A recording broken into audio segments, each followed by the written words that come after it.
The holidays start here at Kroger with a variety of options to celebrate traditions old and new. You could do a classic herb-roasted turkey or spice it up and make turkey tacos. Serve up a go-to shrimp cocktail or use Simple Truth wild-caught shrimp for your first Cajun risotto. Make creamy mac and cheese or a spinach artichoke fondue from our selection of Murray's cheese. No matter how you shop, Kroger has all the freshest ingredients to embrace all your holiday traditions. Kroger, fresh for everyone. For Digitas, this is HPE Radio, ad ID 1HPE03500000, spot title HPE Episode 2 English Radio, 15 seconds long, mixed at Harbor on October 11th, 2023. So, how do we get AI right? Well, we need the right volume of data and massive compute power. But with HPE GreenLake, we get access to supercomputing to power AI at the scale we need. Search HPE GreenLake. Thanks for choosing this free Anfield Index podcast. If you'd prefer to listen to this or any of our other shows without adverts, then now's the time to check out Anfield Index Pro.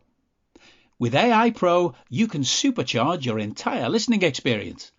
You'll not only get all of our podcasts without the ads, but you'll have them far faster with our Quick Publish feature available exclusively for subscribers. AI Pro also puts you in the heart of our sound studio, with an option to listen to many of our shows live and interact with the podcasters in real time as the shows are recording. Upgrading couldn't be easier. AI Pro is available on all popular podcast platforms, and we have our own apps for Apple and Android. Just head on over to AnfieldIndexPro.com and get started today. Hello and welcome to your post-match Raw on Anfield Index Pro, podcasting to you from my field here in beautiful rural Ireland. I'm Trev, downey, and joining me to give their immediate reactions to Crystal Palace 1, Liverpool 2 in the Premier League from Anfield are Dave Hendrick and Jim Boardman. Dave, my take on the game was kind of summed up in a little tweet at the end, which is we ain't playing well. It's tough to watch, but there is a feeling that this side are making themselves, for want of a better word, inevitable. It's a bad situation to be in when you're relying as a fan on us digging it out in the last couple of minutes. But there's a feeling that this side can do that. Now, you don't want to be, like I say, relying on it, but damn it, it's a good sign, Dave. It is a good sign, Trev. It is very much. And like we talked, the three of us on Wednesday night after Sheffield United, and we made the point, like, the only thing that matters in these type of games is the result. How you get there is less important. It is about results, especially at this time of year when you can't win the title, but you can certainly lose it. And what we've done from a pressurised situation where Arsenal win on the Tuesday night and go 5 points ahead of us, we've now gone a point ahead of them, and they have to go to Villa this evening and win to go back ahead of us because we have a superior goal difference to them. So I think we have right to be quite happy with how that's worked out today. Obviously, the bigger feeling is probably relief because we were absolutely shocking, and who knew that referee decisions could go in our favour and aid us in getting a result. But look, you take it, and I'm sure we'll get into the team and that, but like, you know, the starting 11 did not work at all, but the subs really changed it. And Joe Gomez coming on at halftime, he was voted man of the match on the TNT broadcast. He was excellent. Curtis Jones came on, and all of a sudden the midfield started to make a bit more sense because you had someone just doing the simple stuff and doing it well. And obviously, Harvey Elliott. I mean, Trev, I have to call you out because on Wednesday night, you said his little legs couldn't kick the ball that far. And I've been told to call you out, so here I am doing it. That's slander. I recall no such statement. No such statement. I see myself being spoken about in this regard, and I do not remember saying that. But it was windy today. Then maybe that's what did it. the wind caught it and blew it an extra 10 yards. Yeah, well, you can hear Jim Boardman there. Let's bring Jim in for his immediate thoughts as well. And, you know, Jim, there's no two ways about it. The referee has insinuated himself into the centre of the story again. There's no way we're not going to be able to talk about Andy Madley. Also, I feel like there may well be, and shout out to Niall Purcell, it will be a prick watch coming up later on as well. So do brace yourselves for that, folks. But, you know, narrative driving aside, and there was a lot of that going on from the commentary team on TNT, I'll tell you that. We can't be in any way smug about that victory. What we can be, in terms of the performance, what we can be is just very, very satisfied by the result. Yeah, 100%. I mean, I've been to games, I've watched games on TV for years where you can watch, you know, if you stop time at 80 minutes and ask me how I felt, I'd be like fuming, despondent, all of these negative words. But then, you know, you're walking out the ground later on, you're walking away from the TV later on, and it's like, my God, you're on a high, you're full of joy. You've just seen your team come back and win. And it's the job, I suppose, of us a little bit on here, and definitely the job of the coaches and the staff to kind of look at everything that happened up until the point where we made Liverpool fans smile. But the important thing is really that we did make Liverpool fans smile. I wish we could, I don't know what the right word is, I wish we didn't need to have something to react to play to the best of our abilities. But I'm glad that when we have got something to react to, that we see Liverpool playing so well, because this is what we've been really good at. You know, I mean, in some ways, maybe opposition teams should think about not scoring against us until the last possible moment and not give us the time to react, because, you know, we do seem to suddenly find a way to find extra gears, and that's all that matters, though, isn't it? As we've said the other day, as we're saying today, the 3 points are what matters, because at the end of the season, when everything's all done and dusted, if we're at the top of that table at the end of the season, we're not going to go back and think, oh yeah, we were lucky that Ayew had a rush of blood to the head and got himself a second yellow. That's not going to get a mention. That's all forgotten. And football is all about, I don't know, being a football fan, the stuff that you remember, that you enjoy remembering, are those great moments. And seeing Mo get his landmark goal and seeing Harvey Elliott and his little legs hitting the ball into the back of the net, they're the moments you'll not forget. You know, they come back into your mind. You know, there's a medieval picture that I post on Twitter a lot, and in the foreground there's a lad slicing off his meat into veg, and in the background there's another lad diving into a fire. And I really thought that's basically what Raw is going to be. And then all of a sudden it turns around again, and that's a joy. That is a joy. We've been lucky now that this has been our experience for the last couple of games. I do feel there might be an element of that look to it, and you know, you can start making fanciful calls about, you know, are we inevitable? Is there really something special to be had this season? And you know, you're so right. And I spoke to Jan Mulby about this on our show on Thursday evening. When we look back on seasons, and he pointed out, with the exception of the 88 campaign and the 2020 campaign, Liverpool's title winning seasons are by no means processions, right? So there are always painful fucking afternoons like this one and several of the others we've had recently in a row. But it is obviously all about putting those wins together and ramping those points up. And, you know, Dave, the way you laid it out there is very, very interesting. We have that sort of lovely relaxation that we can have for a couple of hours now and see if Arsenal can do the business and not be too pissed off if they do and be delighted if they don't. And that's a nice position to be going into regardless. And the potential of being top on merit at this point, I think, is very, very exciting indeed. And let's, Dave, just before we get into the details of the match, take a little bit of time to talk about the teams, as we always do. Now, I know you'll have had a look at Crystal Palace, so if you don't mind, we'll start with them and we'll finish with the Liverpool one, because you know, at this point the Liverpool selection process is very much whatever Jurgen thinks is going to be managing the minutes. It seems to be pretty much guided by that. Palace today went with Johnston, and they had their captain Ward, Anderson and Gueye, and Klein across the back. Richards, Lerma, Schlupp, and Hughes, and Ayew and Edouard were their midfielders and attacking formation. And under Roy Hodgson, who is very much the definition of a terrible set of lads. They have had this sort of like clubs often do under Hodgson, mid-table to lower table clubs often have this period of adjustment and solidity when he takes over. He is very much a one-trick pony, and eventually the Hodginess begins to tell, and after a little while it doesn't really matter who the club is. There will be that period where it starts to go, if not backwards, then certainly sideways, and you have that feeling that it's potentially getting there with this guy now. There's no love lost between me and that chap. I can't be too positive about him. To hear him compared to Jurgen Klopp by Fletch, early shout, Fletch will be the focus of Prick Watch.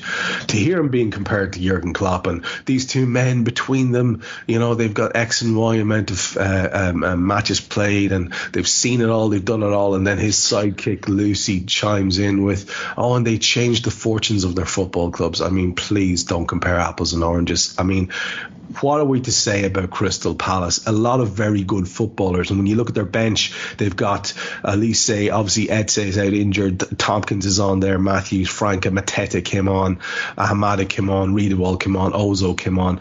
It's not a bad bench, and like I say, one or two fellas out as well. It's a decent squad. He should be at least mid-table, and safely so. Yeah, I mean, it's a really good Crystal Palace squad. Today they're missing Tyreek Mitchell, who's a good left back who's always done well against Mo. They're missing Doucouré, who's their best midfield player, and they're missing Eberici Eze, who might be their best player, full stop. Plus, like you said, Elise's on the bench. It is a very talented squad. Those two boys at centre-back, Anderson and Guehi, are excellent. Jefferson Lerma is a good player. Will Hughes is a good player. And as an aside, really nice to see Will Hughes have a really good game because, number one, he's a huge red. Number two, when he was like 17, 18, was one of the most highly rated players in the country. And he had a horrendous knee injury, I think, when he was like 19, 20, and it completely altered the course of his career.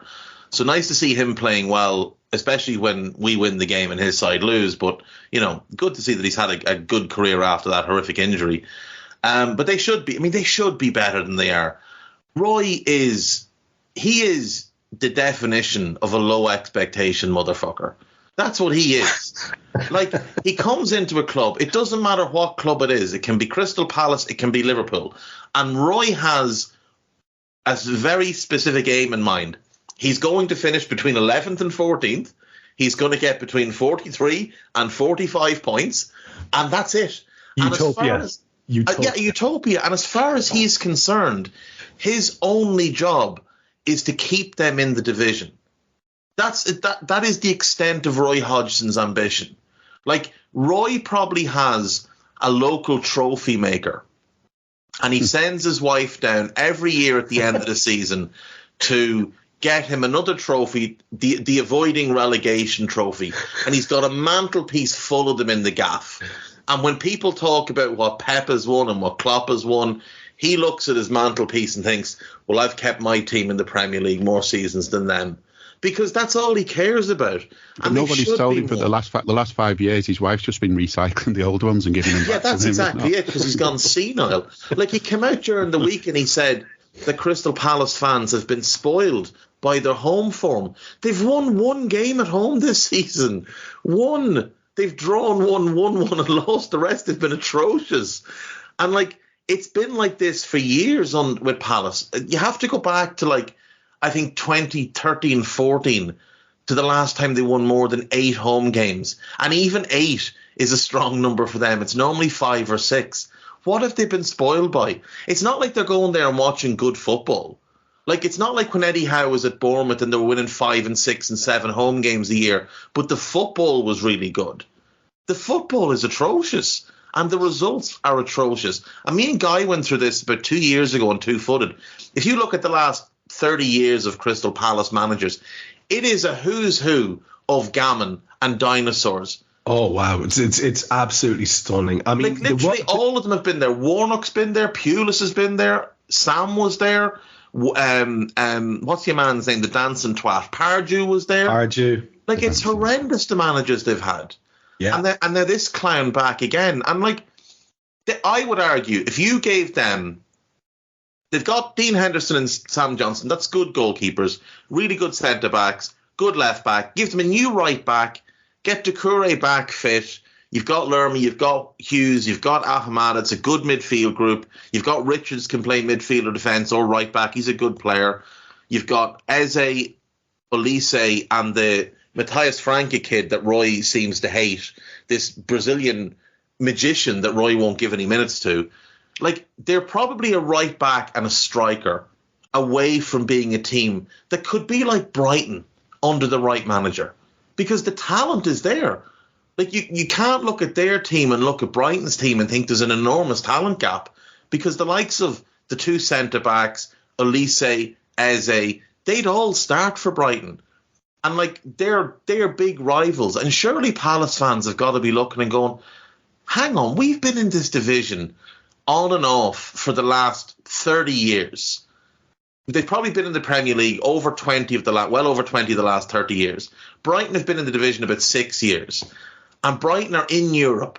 They're playing wonderful football. They're a joy to watch. Everybody admires watching them. And Palace are here humping their way up the pitch. It's horrendous. But it's what he does. And I couldn't be happier for him today. Like, he got a Klopp hug.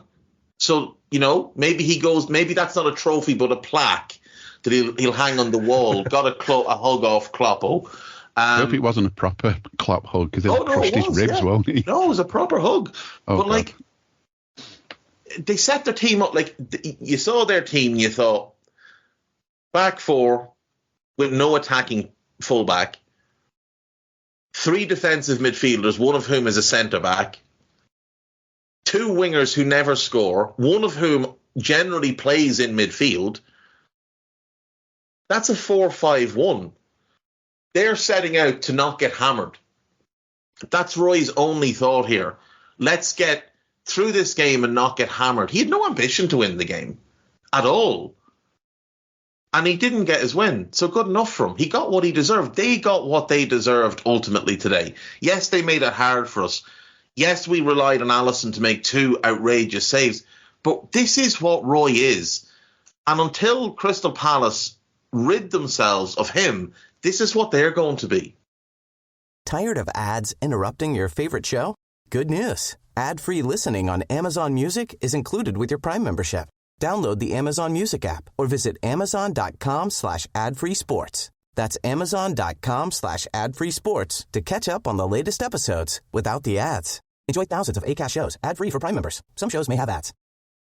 Are you that person who has everything? The coolest merch and those must-have fan threads?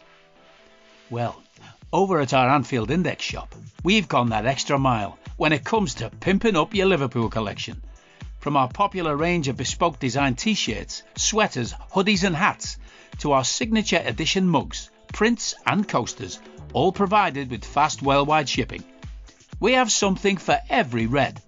We also stock official LFC merchandise and are licensed with the Premier League and UEFA to sell official iron-on shirt badges and sleeve patches.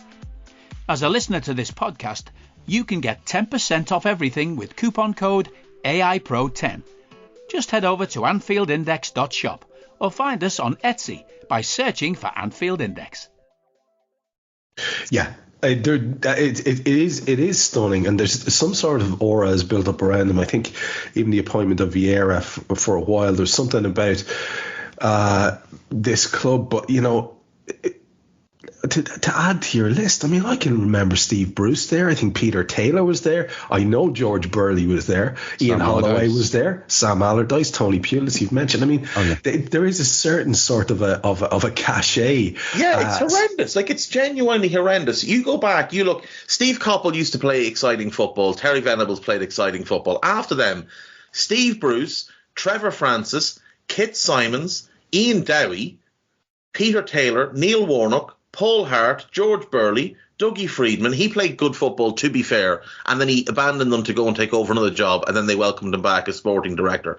Ian Fleming, Tony Pulis, Keith Millen had a bunch of caretaker roles. Neil Warnock, Alan Pardew, Curtis Fleming had a caretaker spell. Sam Allardyce, Frank de Boer, they brought in, gave him 5 games in the league and binned him off. Vieira, like, the football wasn't great, but it was far better than what we're seeing on this Eaglet.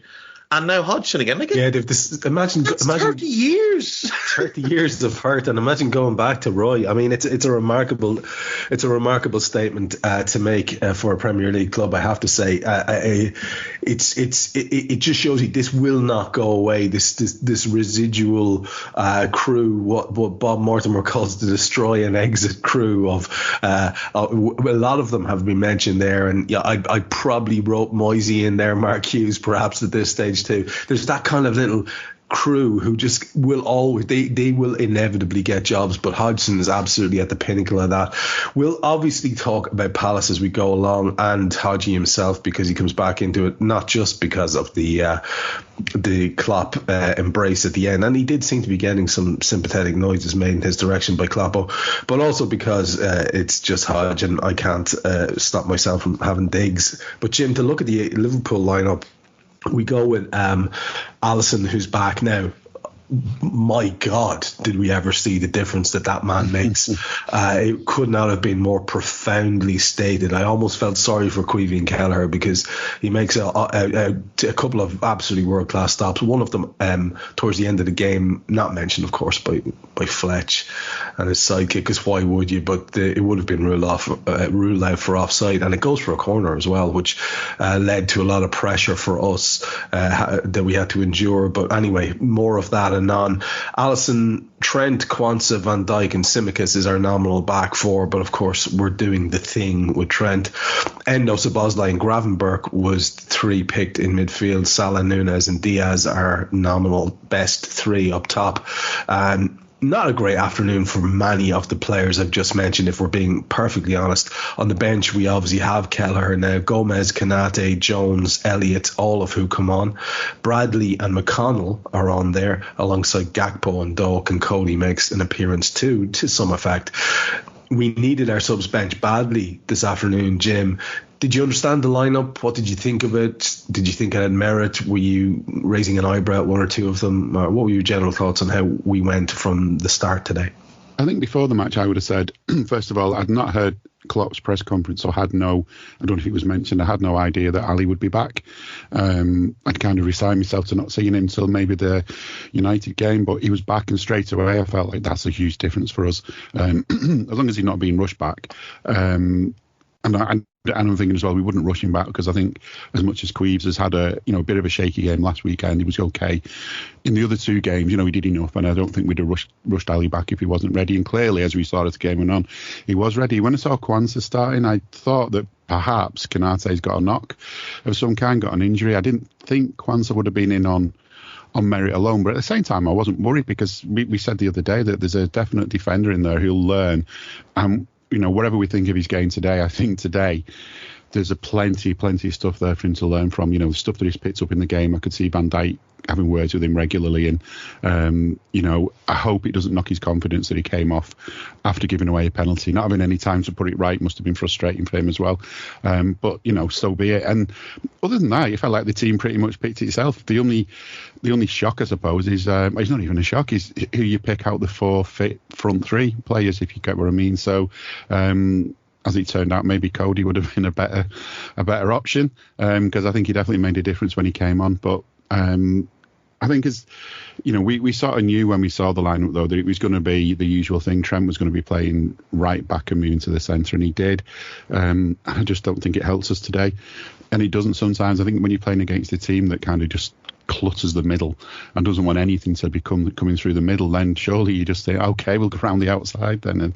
And I think sometimes we're just a bit too narrow, and making the decision to kind of bring another full back on and letting Trent be a midfielder for the rest of the game, to me, is more sensible than having him sort of being neither one nor the other. He's not effective enough because we need the width, and we've not got it. I think having Trent in midfield when there's someone to pass too wide would be a bit of a help, but there isn't. So even when he gets on the ball, like a lot of players, he's looking up in front of him. and seeing no movement. I mean, there's more movement from Roy Hodgson at times than there is from that Liverpool lineup, and that's again, you see it less on the TV, but I've noticed it when I've been to games lately. You just sort of look at a play and you think, where could he pass to? And time and again, there's no one in a good position. No one sort of looking to make a move. No one looking to just pull away from a marker or anything like that. Just far too often that we're just sort of static and sitting around. And you might argue it's patient build-up, but it doesn't have to test my patience to see it. Just quickly, actually, on Roy, I think because you have to get it off your chest when Roy's mentioned. The thing about him is, it's all about setting expectations, and he did that at Anfield. He came to Anfield on the back of this amazing record overseas, but when you actually went and looked at his amazing record overseas, it was pretty shite, to be quite honest. And the way he'd made a name for himself was by winning occasional things in Scandinavian football, where you kind of get your trophies based on playoffs, and that's what made him a good choice as an England manager in a way, because it's tournament football, and sometimes win one, draw one, lose one can get you through to the next stage, and you can kind of go out as, honourable losers, because I don't think it crosses Roy's mind to go and win a competition to have success. And I think as Palace fans now, they've been in the top flight for 12, 13, 14 years, wherever it is, and to not show any ambition to be sort of fighting for a regular spot in Europe, and I mean properly sort of wanting to get that is something. If I was a Palace fan, I'd be wanting to raise that, because they're in London, they're in the capital, all this corporate money's available to them if they sort of spend it right and do it right. They had Wolverine there today. They've got the ability to make a lot of money, as well as the Premier League money that you get, and they seem quite happy to stay as this small time club with its stupid, annoying drum that it's that belongs in the old Division 4, not the Premier League. And until they change, then that's what they're going to be. And I can see the fans being frustrated, but Roy's probably setting the expectations where they should be, because to me it feels like that's what the club's expectations actually are. But the other thing, Jim, is that South London is the biggest hotspot for young talent in England, maybe in Europe. After Paris, maybe. But South London is full of incredible young players. And they should be the club going out and snatching those players up at, 12, 13, bringing them into their academy and having this academy that's overflowing with elite level talents. And it's either making them money because they sell them on, or it's making them a good team. But then the money makes you have a good team, doesn't it? That's and it helps the thing. You develop them to either put them in your own first team and then sell them later, or you develop them to sell them young and you reinvest that money. But they don't do any of that. I was wrong. It's only 14 Premier League seasons they've actually had in the top flight so far. For some reason, it seems like they've always been in the top flight, but they were out of it for about 10 years between 94, 95 and 04, 05, and then again for 8 years after a one season reappearance. So they've actually spent more time in the lower leagues than I thought. But they've been in the Premier League every season since 13-14. They've never finished they finished in the top half once, 10th. Well, there you go with the expectations thing. And it seems as if maybe in Roy Hodgson, a guy who is, as Jim says, world-class at managing expectations, they've probably met their soulmate. That's probably what it is, because I'll never forget, I think Jim might have alluded to it there, the sort of misty-eyed romanticism of Hodgson as he was being unveiled as Liverpool manager in the press conference. And he was talking about his career and how it went from Halmstad to Örebro and to Malmo to Neuchâtel Xamax. And I'm like, wow, what bastions of European football. And I have actually come across a quote that I need to share with the world here, because Hodgson says himself, and I quote, "My greatest achievement," and this is the most Roy Hodgson quote ever. I want you to just think about this quote. Let it settle with you and who it is that Hodgie is actually comparing himself to here. "My greatest achievement," says Hodgie, "would have to be the water into wine job at Halmstad BK." That was in the 1970s. When he was Jesus, apparently. Do you know, he won 2 league titles with them. He won water into wine job, though. Yeah. He won the 4th division title in Sweden then with Örebro. He won 2 league titles. He might have won more. He won a bunch of league titles with Malmo. But that's kind of it. Halmstad, Malmo, and he won a league title with Copenhagen, and that's it. That's it for a career in which this guy has been managing since 1976. We're coming up on 50 years of the Hodge, and all he's won is a few pots and pans in Scandinavia. Like, well, he is nominally, at least for a good portion of the world's community, also apparently the saviour. I hadn't realised that until now, and it's very, very revealing. I wonder if he's got it the wrong way around, because around in the 70s and 80s, the top managers that were starting to do well were the ones who turned the club sort of culture from wine into water, because there were too many players to be out on the pitch the night before a game. I don't know. He's the anti-Wenger. I love it. He's the anti-Wenger. Let's get started, Jim, you and I, with the details of the first half, because honestly, I was struggling to write anything down. So what we'll do is we'll take it up as far as the controversial penalty situation on the half-hour mark, you and I. All I could make a note of for the first few minutes is my absolute fascination at Fletch, who I'm going to flag up now. I'm going to come back to this guy a lot because he was actually on a tear of obnoxious commentary today, aided and abetted by his pal, but very much him, I think. And of course, he had Rio Ferdinand to back him up back in the TNT studios. That's just gorgeous. But again, the chat about the comparisons between Kloppo and Hodgie as if they're peers was remarkable stuff. And really the first thing of note was there was a half decent break from a corner on 12 minutes. Mo's ball in toward the goal where there were two people to aim at, was a little bit too close to the keeper Johnston, and he claimed it. In those opening goings, it was obvious that Darwin was going to be offside a lot. And I think that's one of the things, perhaps, that people might have a little bit of a quizzical eyebrow raised at the kid about, in terms of, there's another one to add into the must do better in terms of learning his trade thing. Because a lot of people have noticed that he does get himself caught offside a lot, where the run could be just maybe a little bit more canny. There was a half decent cross by Trent on 15 minutes that led to a corner, but nothing from that. And then we followed up with a couple of blocked shots from Gravenberg and Dom Szoboszlai. Tidy enough football from us, Jim. Endo, I thought, looked bright in that period, liked how he passed the ball. There was a couple of occasions as the match went on where I think he got a little bit monstered in physical challenges, and people then will actually start to raise their eyebrows again. But overall, not a bad outing for him, certainly in this opening 2025. I did love how Endo kicked Edouard up in the air on 25 minutes, doing his Jimmy Milner tribute act. They had one attack on 27 minutes. Their one attack, and it required a brilliant save from Alisson Becker from Lerma, where he touches the effort onto the post and then claws away the rebound from the post, which is headed back goalward again. All it took was a simple ball into the back post from Ayew, who was allowed to advance down the right and curl that ball in. It had that feel, and it stayed with us, that we were vulnerable for the entirety of the match. And on 28 minutes, there was a penalty incident where Will Hughes fouled Endo.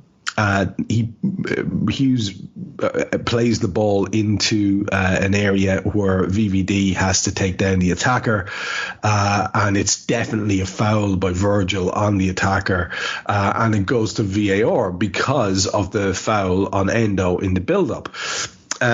The thing takes ages. Eventually Madley gets sent to the monitor. He watches, I think, approximately 11,000 times from different angles at different speeds.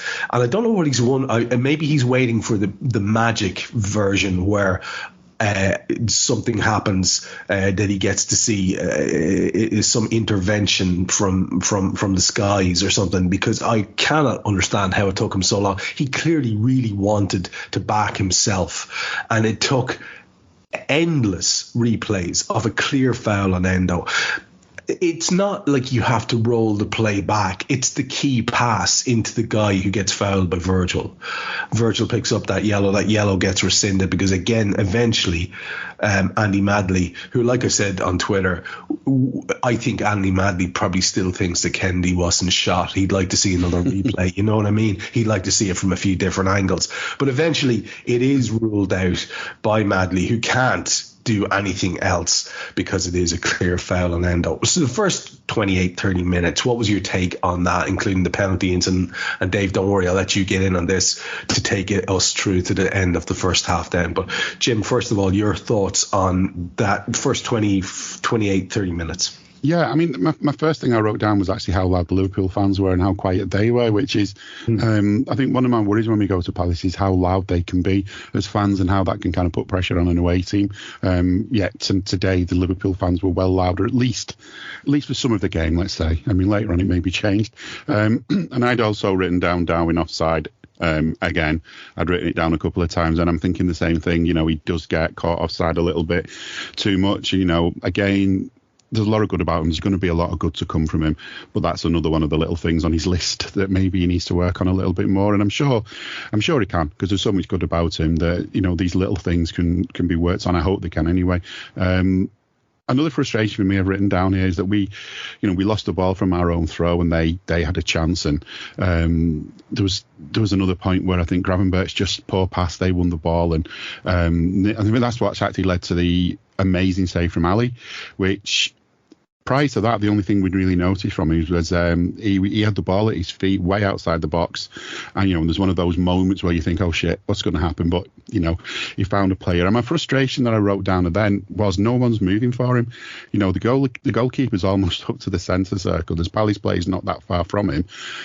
And, you know, there's no one giving him an option, you know, and that's a frustration. If your keeper's up there, get him somewhere to give the ball to, you know, don't force him into a situation that could lead to an error. You know, but as it was, that was the closest thing to anything I think anyone could criticise Ali for, because that save was astounding, and it was good that Trent got back to kind of clear the ball away, because I always think for all the stick Trent's had about his defending, I just love it when there's a Trent defending moment like that he can just, you know, that he can just sort of add to the list of things to shut the likes of Gary Neville up with, because he can defend. It's just that if he's not meant to be defending at that time, it can be a bit much to ask of him, I think, as we've said before. But then, yeah, that penalty, to me at the first, I just thought, yeah, it's a bang-on pen. Van Dijk's brought him down. I at first thought, I hope it's Van Dijk that's done it and not the keeper, because for a second I thought it could have been almost the keeper and that could have been a red for Ali, but no. But then, yeah, as soon as they said they were checking it, as soon as I saw that foul on Endo, I mean, there's no doubt about it. An angle got shown to us where you could see his standing leg was taken from him. It wasn't just about the sort of being clattered into. Contact was made with his standing leg and he went down because of that. As soon as you see the angle, you might say, let me just see again just to make sure, but that's it. You know, you don't need to see it from so many different angles. You don't need to ask to see it played at normal speed. You don't need to ask for it, you know, can we have someone write a story about it in a novel about it and let me read that before I make a decision? You've seen it. He took his standing leg. And I think it's a case of, oh, I've made a mistake. Is there any way I can get out of it? You know, I shouldn't even have to go to the screen almost. It should be the VAR saying there was a foul in the lead up. There's no messing. Just get it done. There was a foul. It's really obvious, an obvious foul. Let's just forget about it. Okay, go to the screen. Shouldn't take a minute. And my biggest frustration in the sense with that is the next time he went to the screen, he looked at something from one angle that was from really high up and made the decision. Now, I'm not saying that the other decision wasn't right, but it was no more clear than the one that made him spend, you know, as long as he possibly could on seeing it. I can't imagine what the audio was like from that, but it's got to have been the video operator just saying, for fuck's sake, lads, can you not see it? I can't show you any more angles. Just admit it. And this is the frustration with refs. They don't like to admit that they're wrong. They don't even believe that they can be wrong. And they don't believe each other can be wrong. And it's just such an alien concept for them to be able to say, oh yeah, we got it wrong, let's change it. You know, just admit it. Everyone screws up, you know, including refs. Just admit it, they're frightened.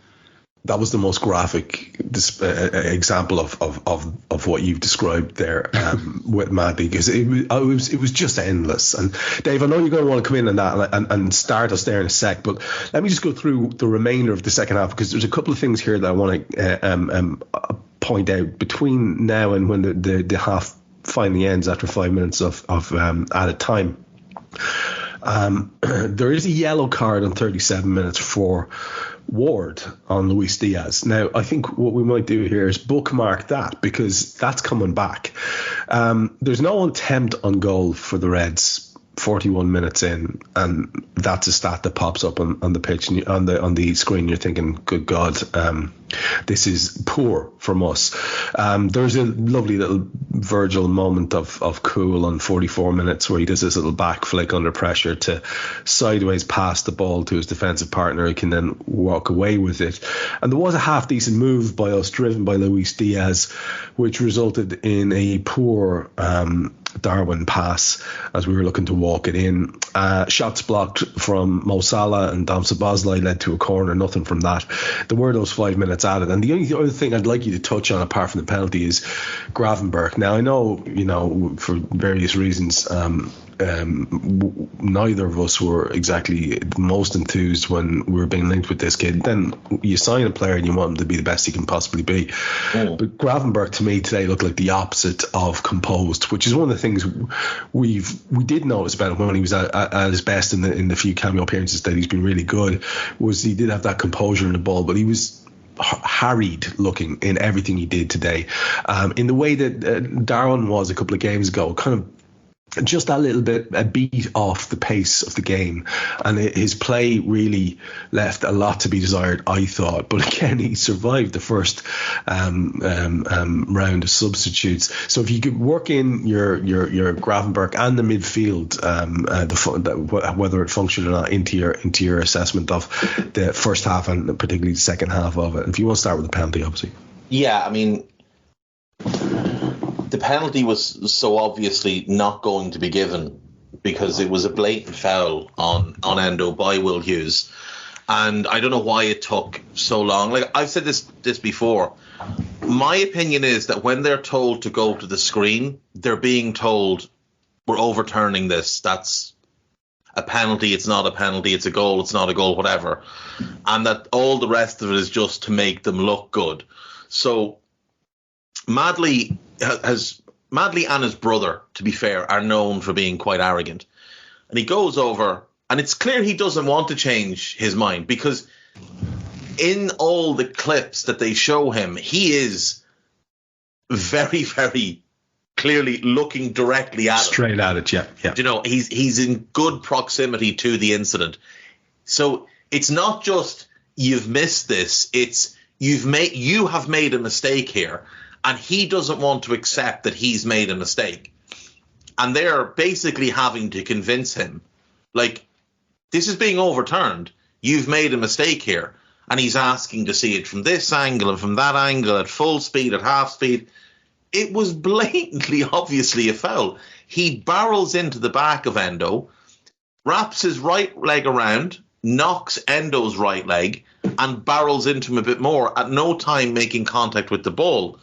I don't know why it took so long, but eventually they got to the right decision. So good process, lads. The first half was an abomination from Liverpool. Look, we were genuinely terrible. We just looked like we had no burst, no motivation. Obviously, it's the early kickoff, and obviously we do always struggle in these games for whatever reason. But we were shocking. Defensively, we were a little bit all over the place at times. I thought Virgil was good. Quansah, I thought, was good. But with Trent inverting into midfield, you're always going to have a space where you're going to be wide open. And unfortunately, Endo, for all the hustle and bustle, he's not quick across the ground. So he struggles to get back. Dominic sprints back, but he can only get back into one area by himself. The other fella jogs back. Like, Gravenberch jogs back every single time. He seems to be able to sprint going towards the opposition goal, but not towards our goal, which is an odd thing. And it just leaves us wide open. You're defending with a man less, and thankfully we have the best goalkeeper in the world, who saved us in that first half with an incredible save from Jefferson Lerma, like a genuinely incredible save that he had absolutely no business to make. And with the greatest respect to Caoimhín Kelleher, he's not keeping that out. The midfield didn't function, and that midfield doesn't function with Dominic and Gravenberch. It just doesn't function. I don't know how many more times Jurgen's going to need to see it. It does not work. Every time he tries it, it struggles. Whether it's Alexis as the 6 or Endo or whoever you want to put in there, it's not going to work at this moment in time because Ryan Gravenberch is not good enough at this moment in time. He's just not good enough to be starting league games for us. You look at his performances for us. He's had a couple of really good games in the Europa League. He was very good against Leicester. He had a good cameo against City, and he had one other good cameo in the league off the bench. But when he starts in the league, he has not been good. And he was dreadful against Fulham. He's been dreadful again tonight. He was awful when he came on against Sheffield United as well. He looks... I don't know whether it's a confidence thing or what it is, but he just doesn't look like he's all the way switched on at the moment. And in that first half, like that is a shambolic display. He completed less than 70% of his passes. It's not like he was attempting high difficulty passes. And even the ones he did complete, he routinely picked the wrong option. Like we had a lovely break where Diaz gets the ball left wing, cuts inside, finds Gravenberch. He picks the ball up in a ton of space. You've got 3 options. You've got Darwin making a run. That's a run where Darwin doesn't expect the ball. Darwin is making that run to open a big patch of space, either for you to drive into or for you to give it to Mo on the right-hand side, 1v1 with Nathaniel Klein, with a big patch of space around Klein. And he gives it to Darwin. It doesn't even look to see the other options. Just gives it to Darwin because that's the pass he can see. Ryan Gravenberch, when he's at his best, his head is on a constant swivel and he has an awareness of what's around him. And right now, he's not making good decisions on the ball.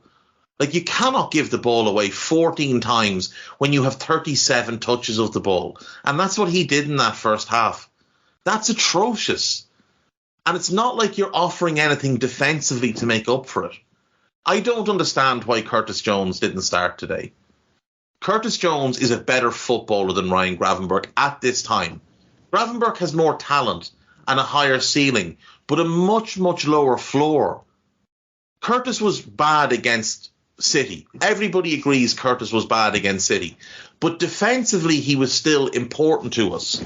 It was on the ball he struggled.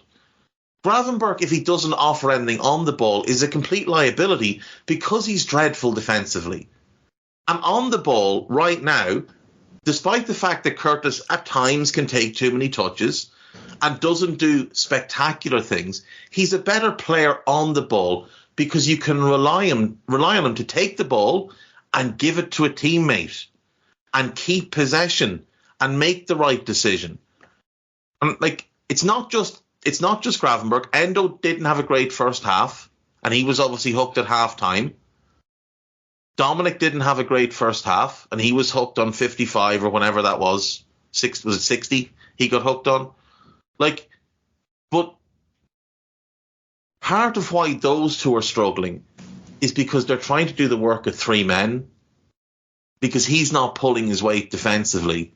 He made 0 tackles in his half. 0 interceptions, 0 blocks, no defensive actions. He gave away 2 free kicks. He won 2 of 6 ground duels, both of which were when he was in possession of the ball, none of which were when he was out of possession. Like, that is not acceptable. He's been much worse in the last 2 games than Curtis was against City, against much worse teams. I don't know what Jurgen was thinking with that. And, like, I think Jurgen got the team wrong today because we said it after the Sheffield United game that Darwin should have started instead of Cody because of how Sheffield United play. And you guys have both referenced Darwin and how often he was offside in that first half. I said it after that game on Wednesday night. This was a game to start Cody through the middle. And if you're going to play Darwin, play him from the left because Diaz didn't warrant a place in the team either.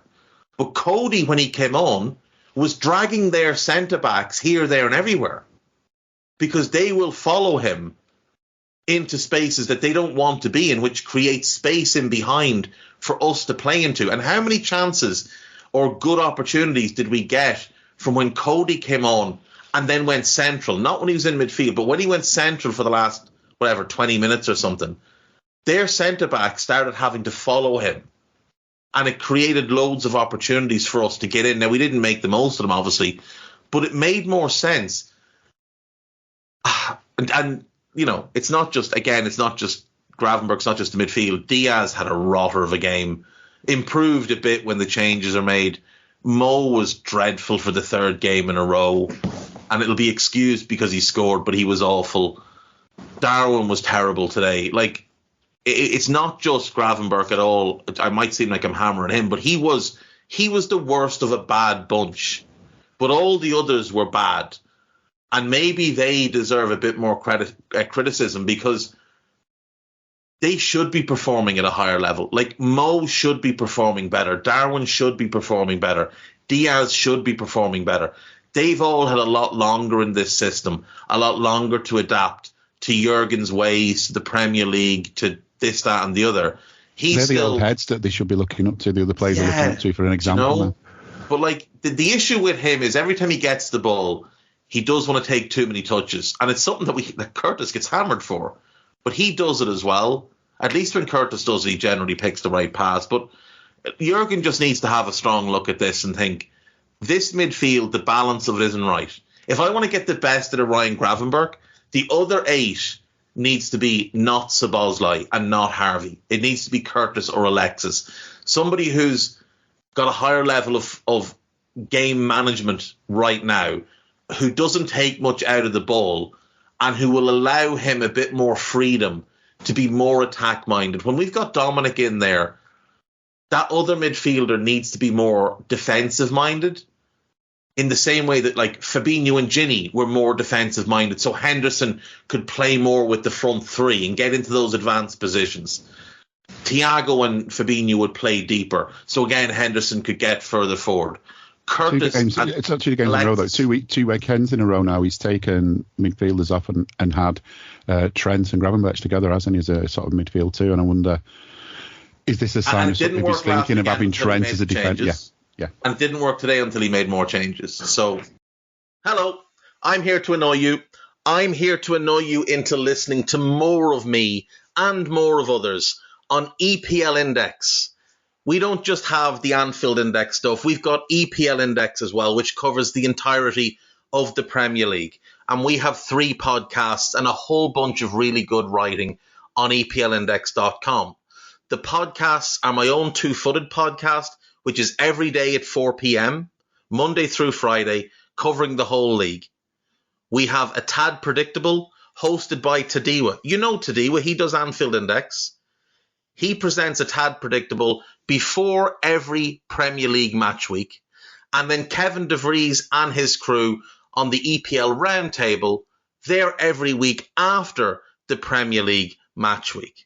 So make sure you listen to everything we're doing on EPL Index and follow us there on Twitter at EPL Index. Thank you. Bye-bye.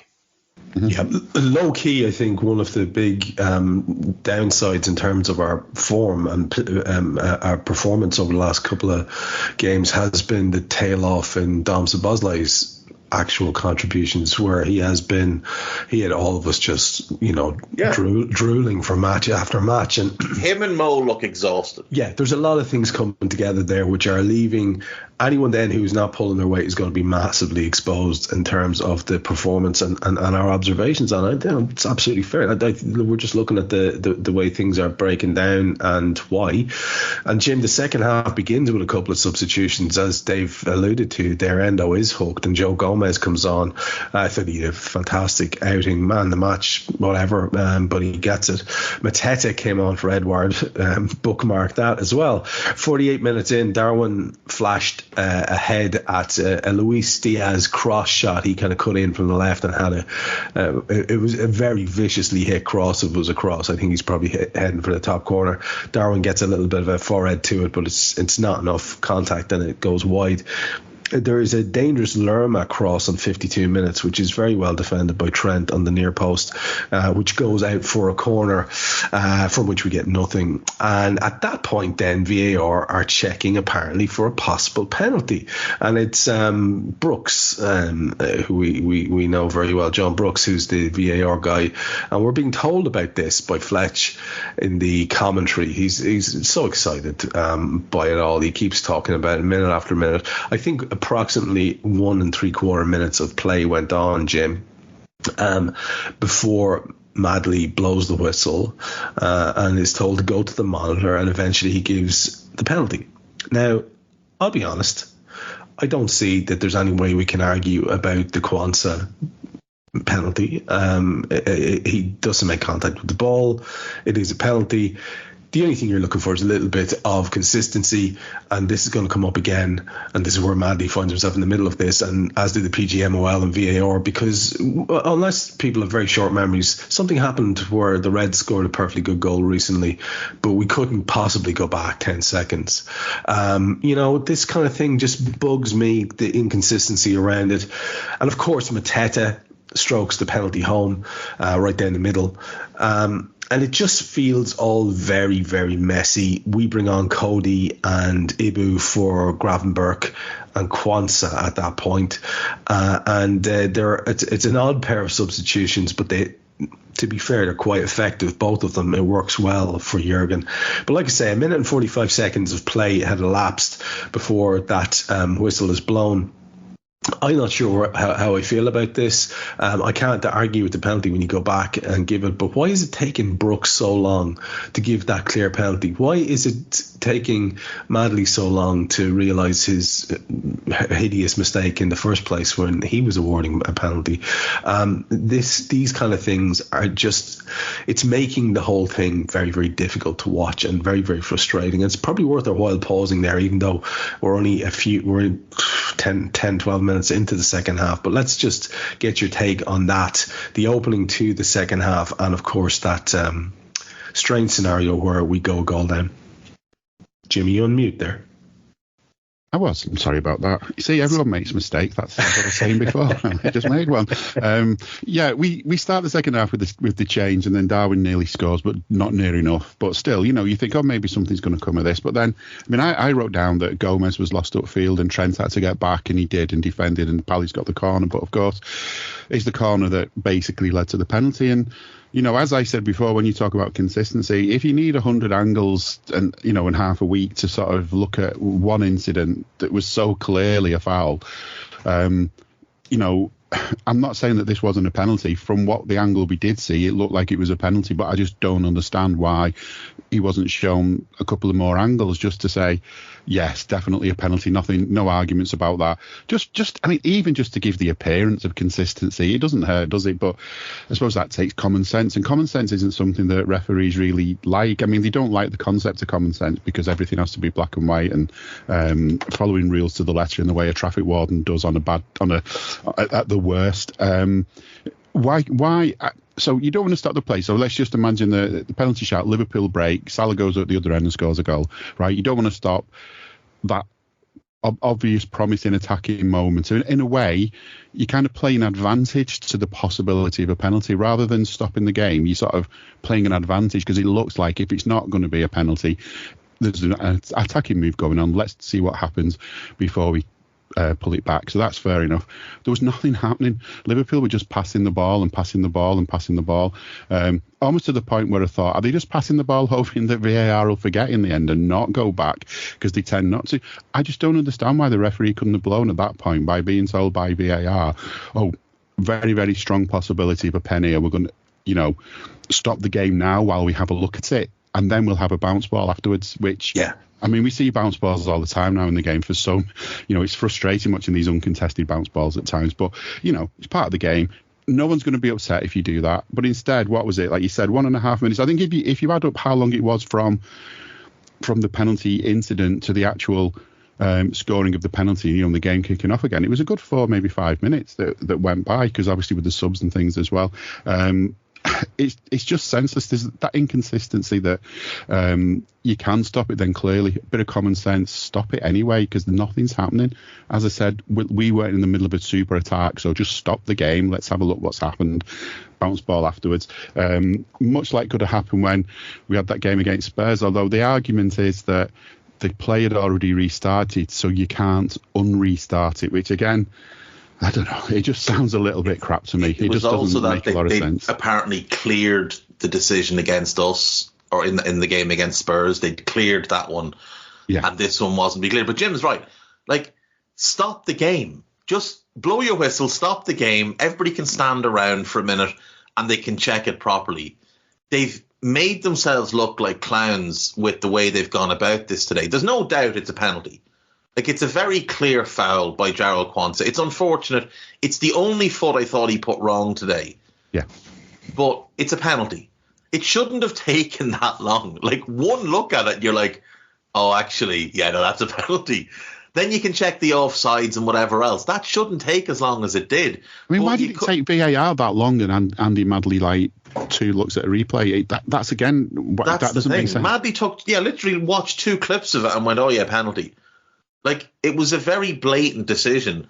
And, like, it looks really bad. Now, the only thing I will say is I would rather they did take a bit longer and get decisions right and make sure that everything is communicated properly than have the situation like we had at Spurs. But blow the whistle, like Jim was saying. Blow the whistle and stop the game. It's a very simple thing. Blow the whistle and stop the game. Yes, make it clear you're adding the time on as well. Then that's the biggest 100%. Frustration is you think you're losing time here when you're behind or wherever, but you're not. If they add it on, you're not losing time. But look how. But the thing is, we actually technically did lose time because those couple of minutes that got played between the foul and when the referee finally blew to go and have a look at the monitor, those minutes disappeared from the game. So we actually did lose time because if we score in that span, it wouldn't have counted. Nothing would have counted. So we actually do lose time because he didn't blow his whistle. Jesus Christ. That's the frustration to me. I've got images of Matthew McConaughey with a straggly beard crushing beer cans and saying time's a flat circle. That's actually fucking mental when you think of it, isn't it? Yeah. Because that period of time just ceases to exist. Disappears. The only time they add for that specific incident is from when he blows the whistle until when the game restarts after the goal and the substitutions. Yeah. So they add that 2 minutes maybe, but not the 3 or 4 minutes that have preceded that. And even if they do add it, it's like, as you say, if we're working our way towards an inevitable blowing of the whistle and Andy saying none of that matters.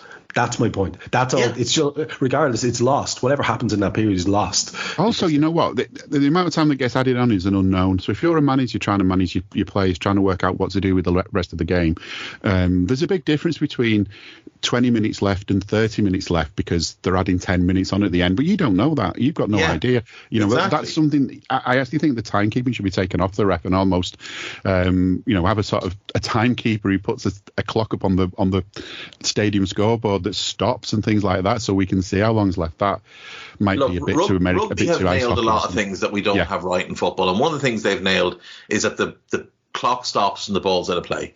Yeah, and like if I know people would say, "Oh, well, a football match would take too long," just reduce it to 2 40-minute halves.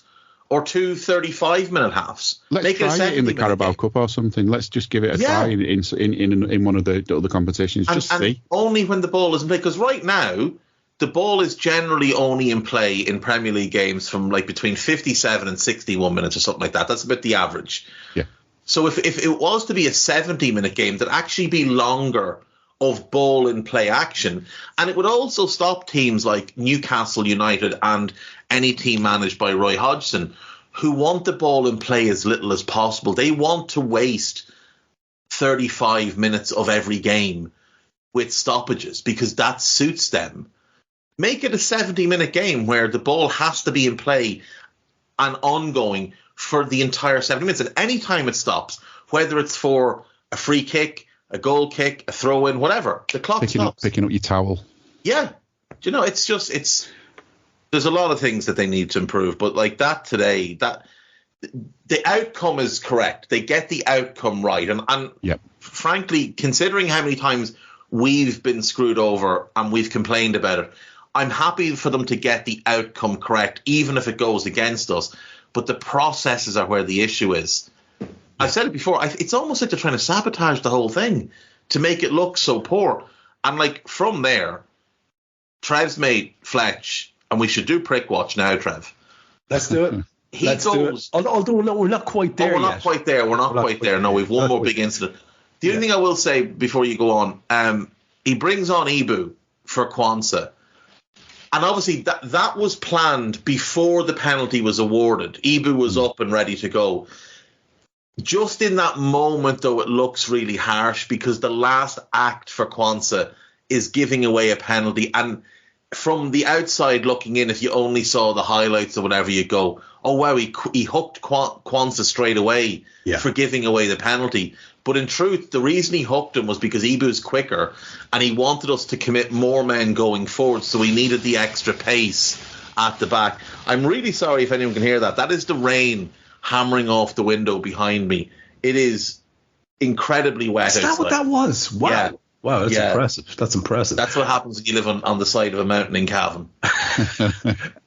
Speaking of time as well, I've noticed we've just breezed through the hour mark. We're on track for a patented Boardman, Hendrick and Downey long one, I'm afraid. But Jim, just you and I are going to take it up as far as Mo's equaliser.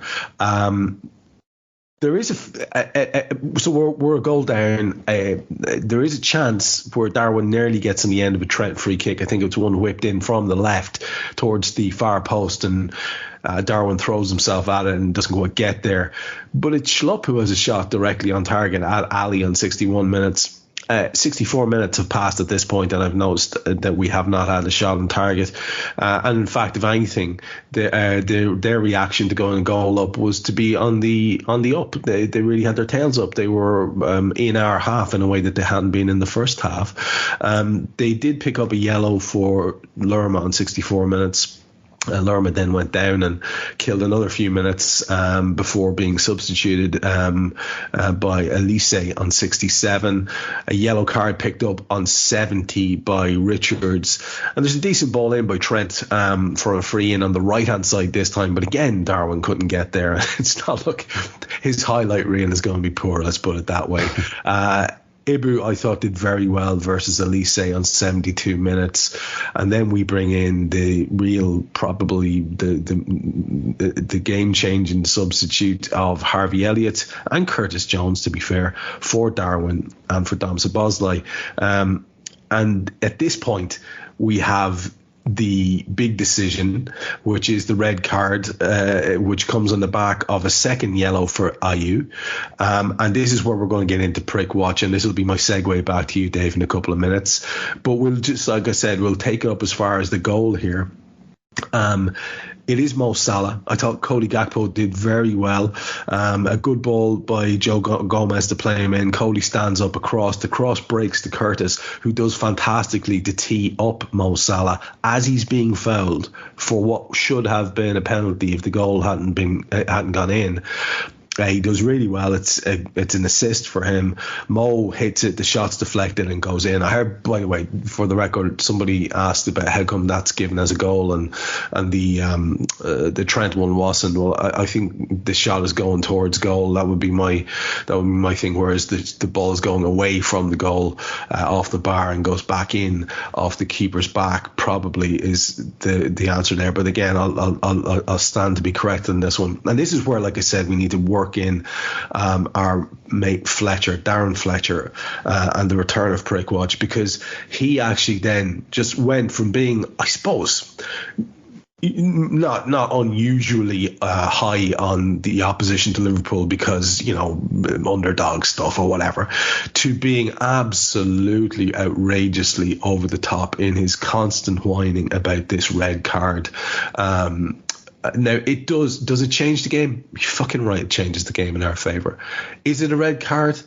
It's 2 yellows. I think that's what that means. So I find the endless crying about it to be hard enough to take.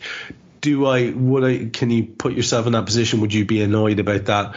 Well, I mean, I guess so, of course, but that's hardly the point. It's not as if there's no argument to be made here, or it's a nonsense of a decision. It is 2 yellow cards, and one thing plus the other thing equals the other thing. It's a very straightforward kind of bit of work to be done, but my God, he never shut up about it. So this was basically, this drove the narrative down. We had to go back to Rio Ferdinand to hear what he thought about it, and that was just endless wittering about this until the end. And in fact, I'd say they've done such a good job, our media pals, in manufacturing consent, to use a Chomskyism, that, you know, that will probably be the big story. Oh, well, hard done to Palace suffer a terrible Andy Madley decision and go down to subpar Liverpool, or whatever way they want to spin it. Anyway, you've got a goal to talk about. You've got the red card to talk about, and a few other bits. And like I say, that's where we'll segue back in, Dave, you and I, to finish the game details out. I'll go back to Jim for his finals, and then Dave will be finishing the show this week as it works out. So, Jim, that chunk, quite a few big things for you to get your teeth into.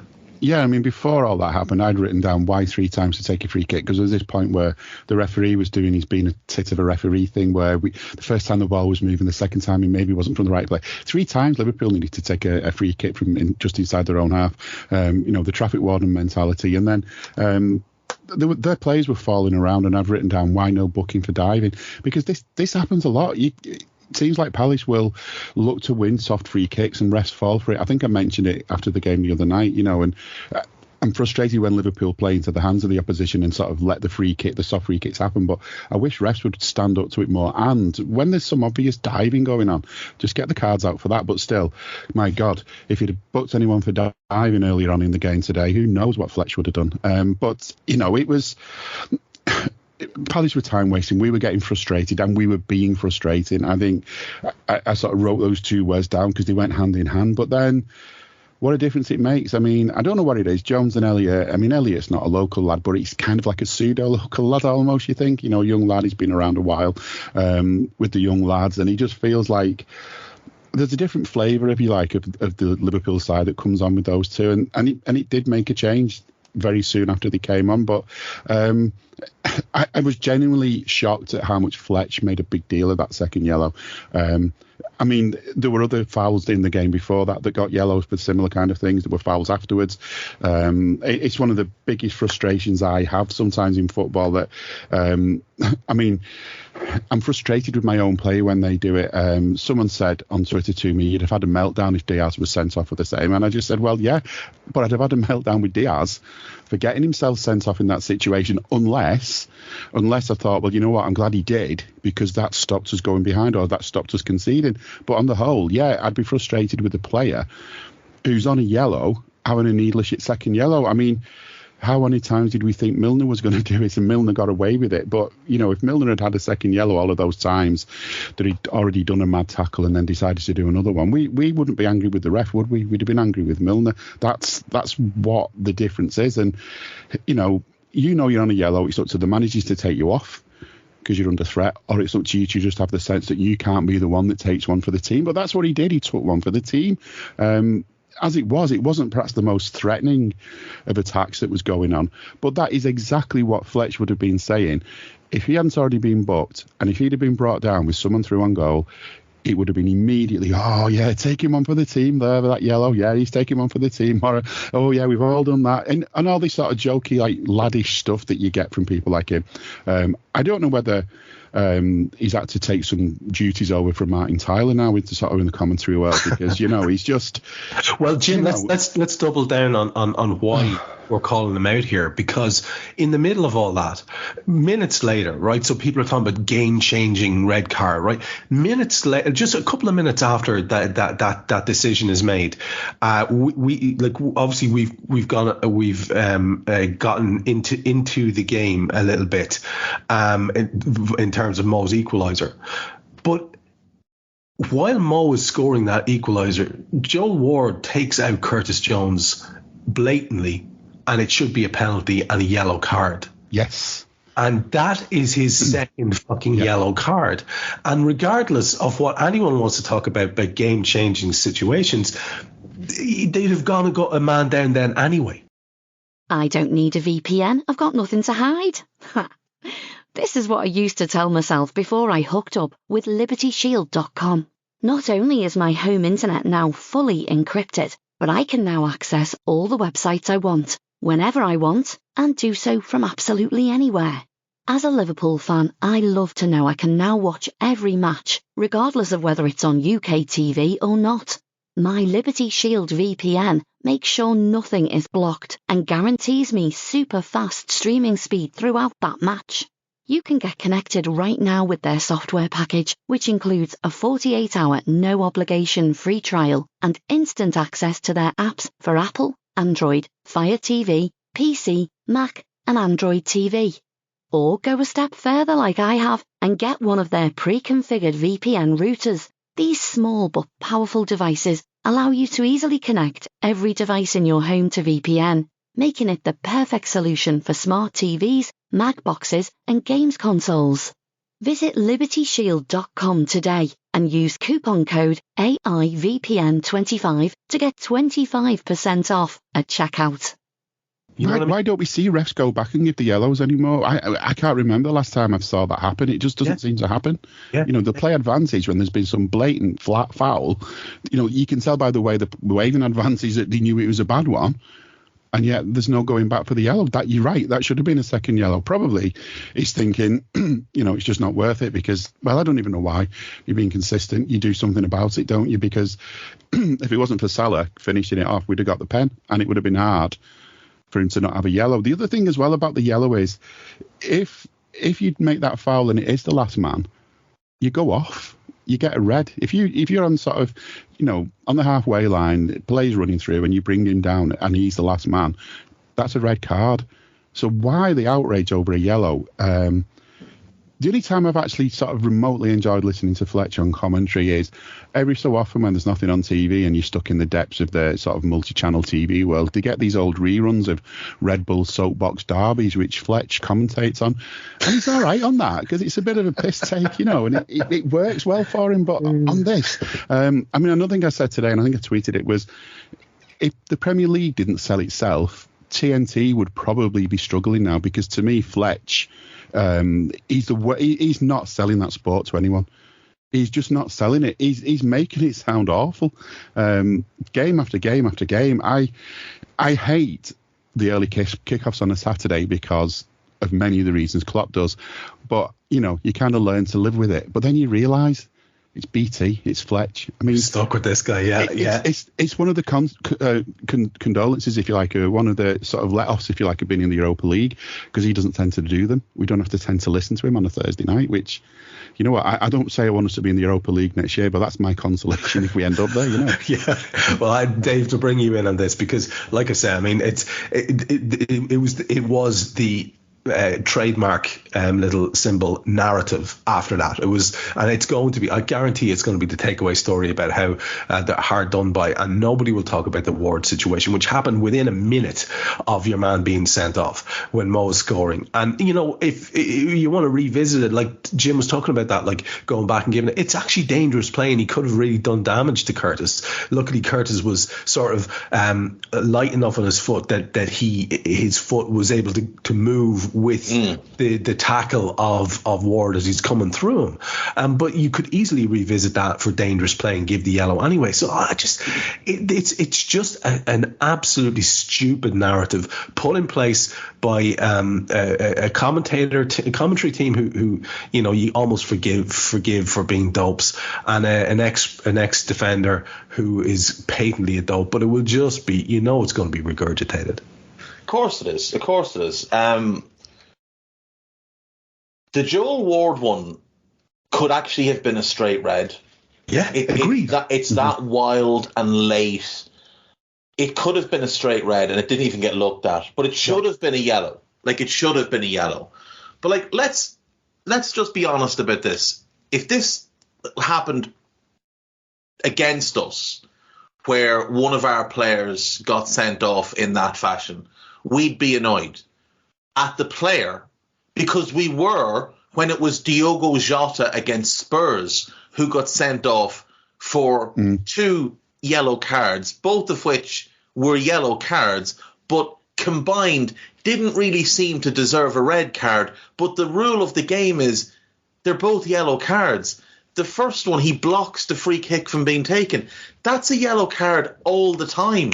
I don't understand how there's a complaint there. The second thing the one, ref gets right, and it's mad. Yeah, the second one is the most blatant yellow card you'll ever see. We're breaking.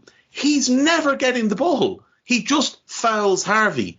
He tries to do the tactical foul to take one for the team. Maybe he'd forgotten he'd already been booked, But he knew he was getting a yellow card on that, because when the yellow came out, he didn't seem to react.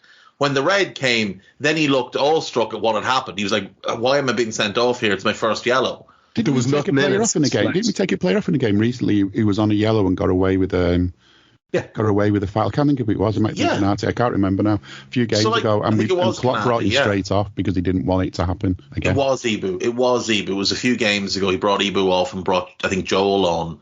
Like that against Everton, exactly right. Against Everton, like that, they're both yellow cards. It's a harsh red in the context of what he did, but they're both blatant yellow cards, and there's no other way to look at it. That is just the letter of the law. And Fletch, I mean, the only credit I'll give TNT is at least they've broken up the Fletch and Sav horror show, and we don't get too much Fletch and Steve McManaman anymore. And to be fair, I don't know which Lucy it is that's doing the co-coms. I don't think it's Lucy Bronze, is it? I'm not sure. I feel like a Joey Barton-esque idiot for not knowing who it is. But I know. This is the thing. In the aftermath or the ongoing shenanigans of Joey Barton once again proving to the world that he is by himself a parcel. He is. He is the only solo parcel in the world. Like Joey Barton's brother, everybody knows what Joey Barton's brother did. And yet Joey Barton might actually be a bigger prick than him. That's how bad Joey Barton is as a human being for the last 20 years. And he's on Twitter calling himself the king and talking about a fantastic career while disparaging women working in the game. I just hope that Joey Barton's daughter never grows up and wants to work in men's football, because, you know, she's clearly not going to have the support of her dad. But Joey Barton called himself the king of Twitter when the last time he was as active on Twitter, he was quoting philosophers that he just had no idea who they were. And he's calling his career fantastic when he's one of the biggest wastes of talent that English football has seen in the last 20 years. He had the ability to win 50-plus caps, to play 15 years in the Premier League for top clubs. And instead, as soon as Man City got good, they binned him off. And when Newcastle realised what he was about, they binned him off. And the only notable things he did in his career were in the Championship. So, fuck Joey Barton. But in the midst of him and his nonsense, I actually thought, up until that red card, I was quite impressed. I think Jim is right. It is Lucy Ward. I was actually quite impressed by her commentary. I thought she was adding to the game. Very difficult to do with Fletch taking away so much from the game. It's also difficult to disagree with the main commentator in that situation. Yeah. I think he imposes himself too much, and he does. You know, maybe there's a touch of misogyny there as well. In all honesty, because he forces his views onto the. Well, see, the thing as well is, remember, Fletch is on every game they have. Fletch is the main guy there. The rest is a rotating cast. So he's definitely one with the controlling share and what the common opinion is going to be. But like, well, the two women who were the team that he decided to pick on for the game where Endo scores that cracker, he completely fucks it up. He says, she said something about he put his laces through it. And anyone who's ever played football could tell you that he didn't put his laces through it. So you go and you listen to it again, and she doesn't say that again. She says, now people would be tempted to put their laces through it, but he does the fucking opposite and curls it directly in top corner. Yeah. He is an absolute mouth-breathing gobshite of a human. I'm planning to dedicate most of Monday's two-footed just to him. He's taken prick watch off Fletch, hasn't he? Yeah, he is. And here's the thing about him, right? What he's doing at the moment on Twitter is a very poor man's impression of Conor McGregor. Yeah. And the reason he's doing it, right, the whole reason behind this is not because he believes any of this. Joey Barton doesn't believe a word of what he said. It's to get his podcast, which he's now forced to rely on for an income because no other club is going to hire him after what he did off the pitch at Fleetwood and what a mediocre job he did at Bristol Rovers. He's not going to get another job, certainly not anytime soon. So he's not only ruined his own playing career with his behaviour, he's ruined his managerial career with his behaviour, and he's now setting himself up to be the podcast for the footballing podcast or sports podcast for the type of people who watch GB News or who think Piers Morgan is an authority on things or who donate money to someone like Tommy Robinson. That is the group that Joey Barton is playing to.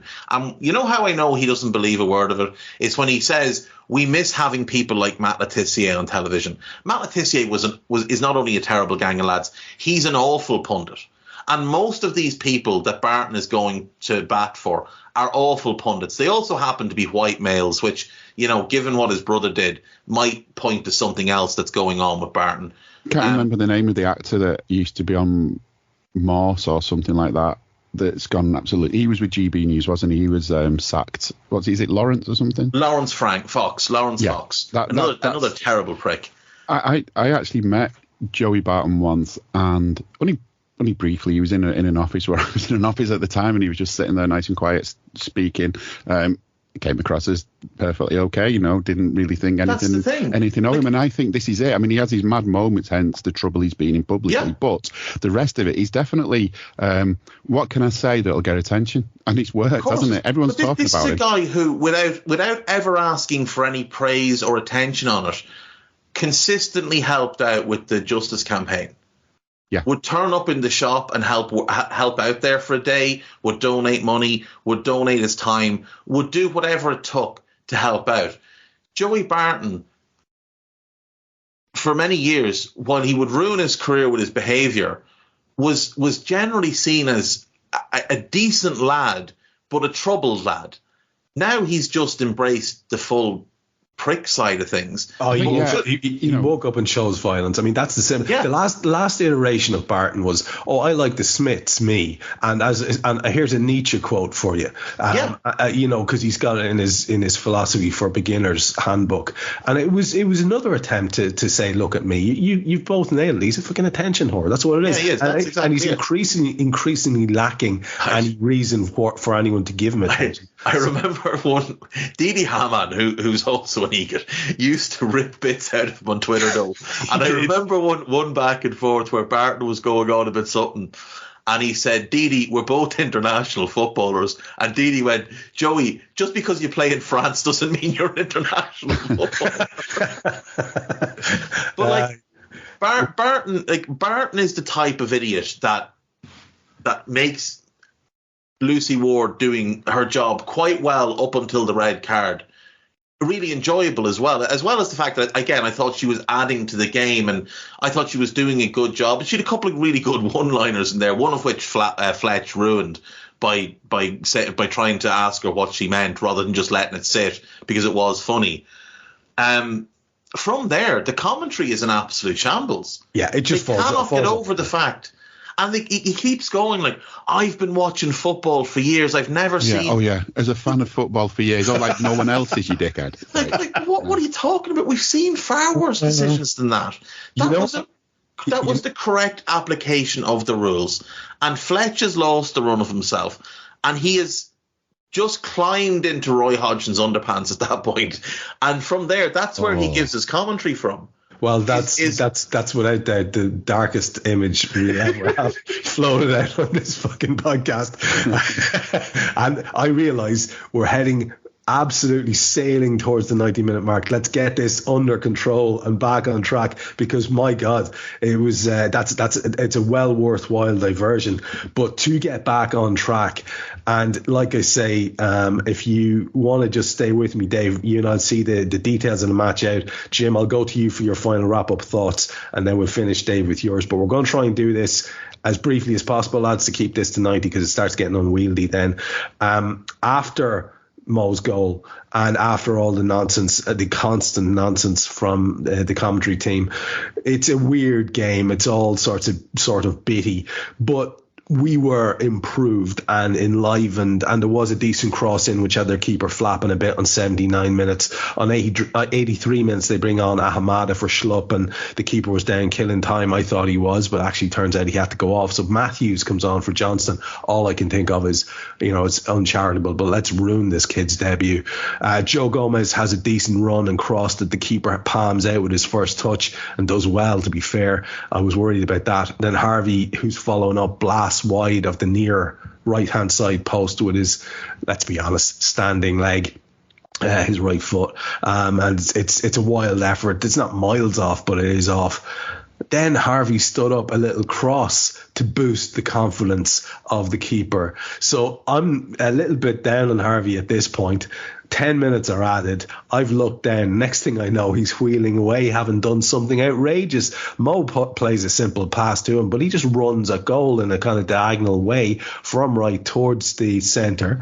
Takes his time and curls an absolutely delightful shot in at the near post from distance, just outside the box. It's an absolutely wonder hit of a goal. Delightful. They're still crying about Ayew and his dismissal and how that's utterly changed the game. Luis Diaz had the ball in the net with a lovely chip over the keeper, but they said he was offside. They didn't even look at that for any time at all, and it was a tight one. So weird. On 94 minutes, they bring on Ozo.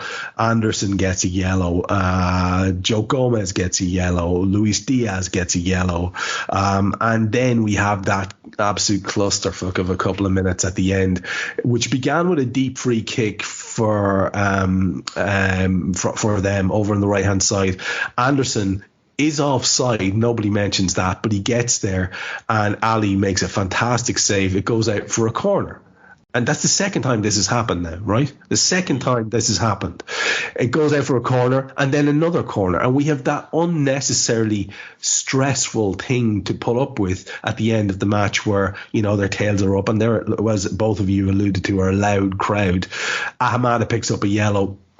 And we get to hear Liverpool top of the league being chanted around the ground when we finally clear the danger. Dave, just on the detail, just specifically on those details, touch on the goal. Anything else you want to mention in the last few minutes of the match? The Harvey goal is a wonder strike, and he has been so important to us this season coming off the bench. And I know there's a clamour for him to start, but he doesn't affect games the same way. Harvey really works when he comes on as a ball of energy against a tiring team.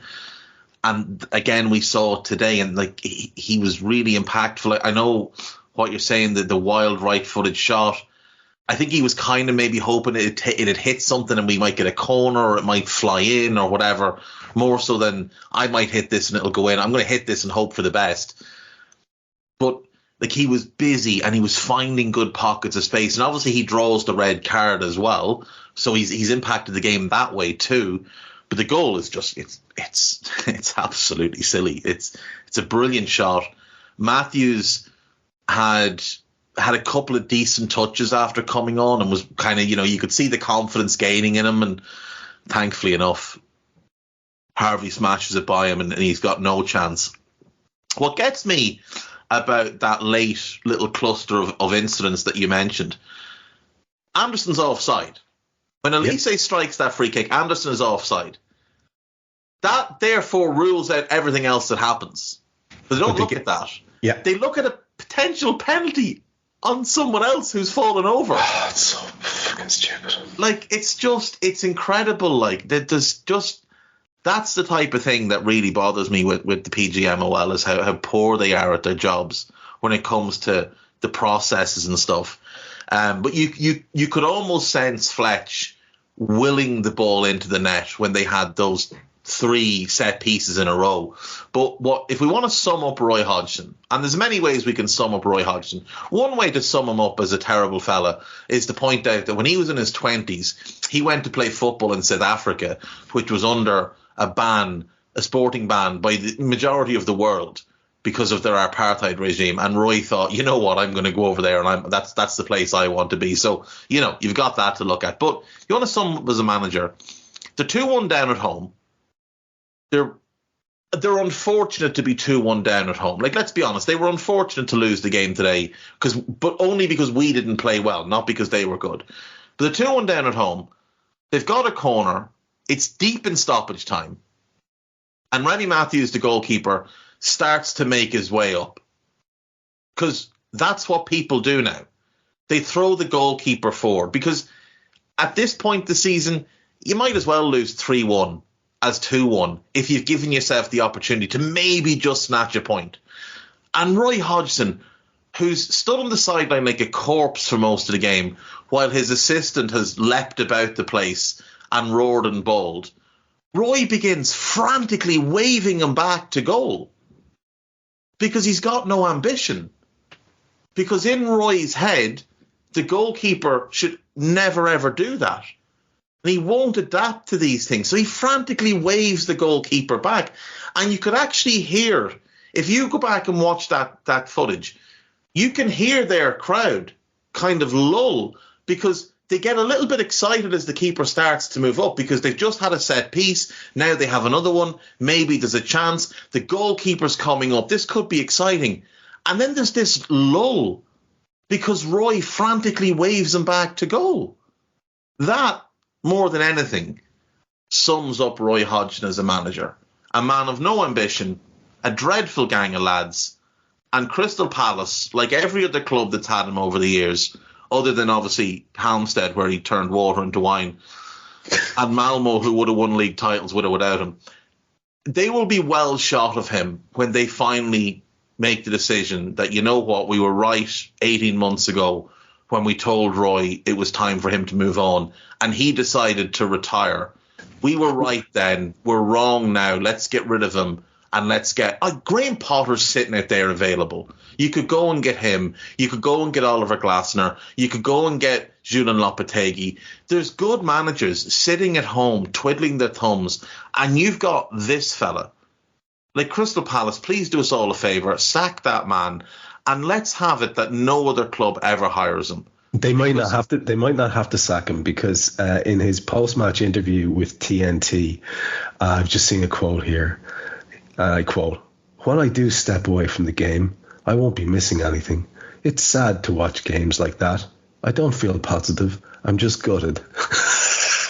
So I think we broke him. I think we broke him. We have, but like Roy Hodgson has been managing in the Premier League basically since 2007. He's been firmly in our lives. We've obviously known about him a long time, and he had that spell at Blackburn where he got sacked and then they got relegated, but according to him he's never been relegated, even though he set that team on the path to relegation.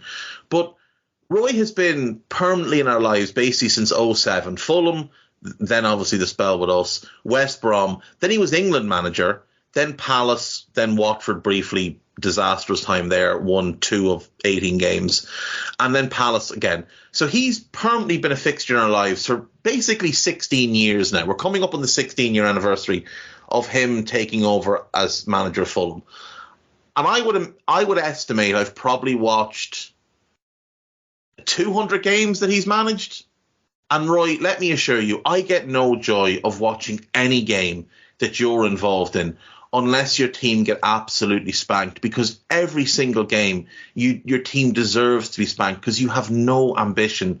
You are a stain on the Premier League. Now, kindly take Henry Winter, who's your biggest cheerleader, and your broadsheet style of management, and fuck all the way off. And that's all I have to say on Roy. Well, it's a beautiful way to actually wrap up your thoughts entirely. So just remind people of your shows for the week. Two-footed every day, Daily Red every day. Tuesday's a bit questionable this week, so maybe not Tuesday, but Monday, Wednesday, Thursday, Friday for certain. Tuesdays remains to be seen. There'll be a couple of Scouteds with Carl. There's something else. Oh, we've a European game during the week, don't we? We do. So there'll be Raw for that, and then obviously moving forward, there's going to be loads and loads. So, yeah, busy. Busy stuff, as usual, from Dave and Jim. To wrap up with yourself, overall thoughts and how would you sum it up? And anything that's still dancing around your head, just a word to our colleague Harry Sethi, who is, of course, very much the younger gent of the Raw posse, and often makes references which go over our heads here as the crumbly oldies like myself. He'll be delighted when he gets to see the Harvey Elliott celebration where he's doing some Dragon Ball Z shite at the crowd, which I think may come from Ibu Kanate, who's a big manga boy. But anyway, just thought that was a little reference for the kids there. Jim, your final thoughts, and do let us know again at the end of it if there's anything coming up from you during the week. Yeah, I mean, overall, yeah, a win, 3 points, top of the table. That's as much as you can ask for in any game, and we got it.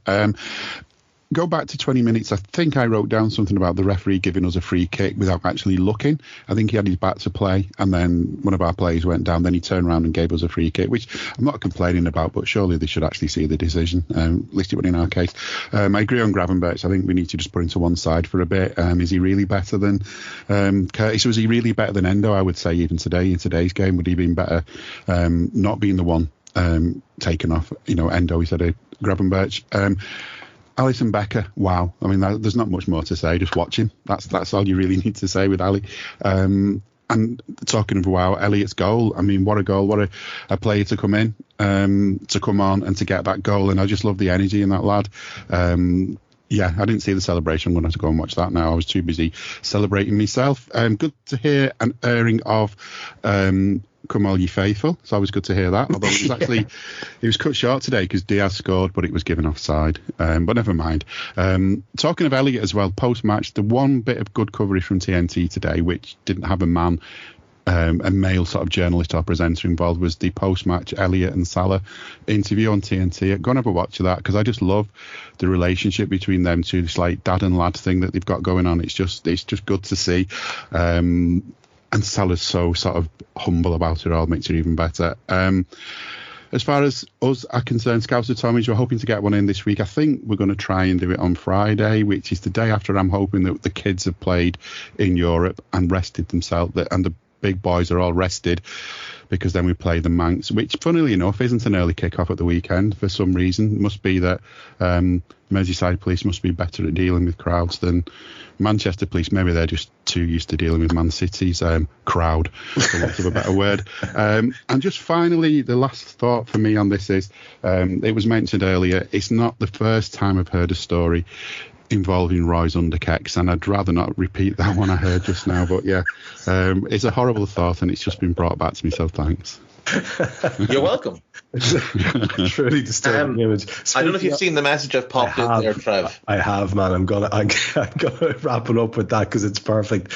Dave has actually come across a little bit of intelligence, which ties up beautifully our show for today, because it wraps in our man Fletch, who decided to go full nanny state at one point and apologise for the industrial language of the Palace fans, who apparently had called Harvey Elliott a cheating midget cunt. So that possibly may, as Dave suggests, be why he had a little bit of extra sauce in his celebration. But it is another 100-minute plus special from us three talkative chaps. Hopefully you'll bear with it. Hopefully it'll give you a bit of extra entertainment as opposed to something to endure. I think it tends to go that way with our listeners. They're a loyal lot. So hopefully you've enjoyed that from Dave Hendrick, from Jim Boardman, from Guy Drinkle in the background, and from myself, Trev Downey. This was raw. It's a long one, but you know what? The Reds keep winning, and it's Liverpool, top of the league. We hope you enjoyed listening to this Anfield Index show. Please be sure to subscribe to our channel so future podcasts find their way to your device automatically. There's nothing quite like fan engagement, and we'd love to know what you think of anything discussed on this show. The best way to get in touch is over on our free Discord community, where both podcasters and listeners debate the hottest LFC topics 24/7. Sign up free now at AnfieldIndex.com/Discord. You won't regret it. You can also follow us on Twitter at Anfield Index, and find us on Facebook by searching for Anfield Index. Oh, and before you go, we'd love it if you could leave us a 5-star review on your favourite podcast app. It only takes a couple of seconds, and it means the world to the people who create these free shows. Sports Social Podcast Network.